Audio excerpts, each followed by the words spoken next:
Well, hey everybody, it's Flathead Tom, and yeah, you can see I'm in my plow truck. There's my plow.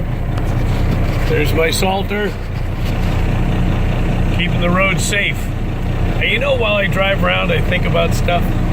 So I was thinking about, there's been a video that's gone out on Facebook of this father who made his kid go to school, run to school in the rain because he had been a bully on the bus.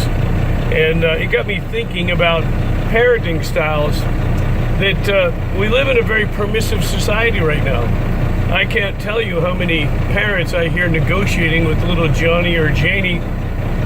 Now Johnny, now Janie, you know how that upsets mommy, you know how that? Johnny or Janie don't care. Johnny and Janie need you to discipline them, not to be a pushover. Otherwise, you're going to have to run them in the rain later.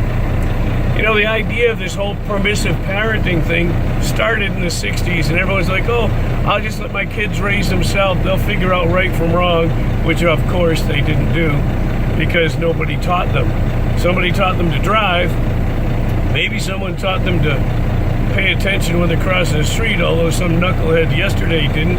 I'm driving down the road with this plow. I'm doing about 40 miles an hour, getting ready to get to work, and some kid just walks out. He's got his face down in his phone and earplugs in his ears. He had the right of way according to Massachusetts law because he was stepping into a crosswalk, but he never looked.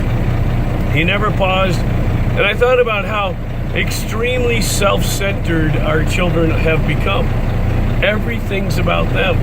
The games they play, the movies they watch, everything's about them.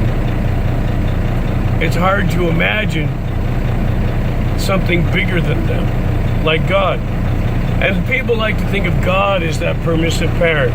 Oh, it's going to be just fine, Johnny or Jeannie, but it isn't. God has standards, and He will enforce them. You can live up to them, or you can choose not to, but there'll be consequences for your actions.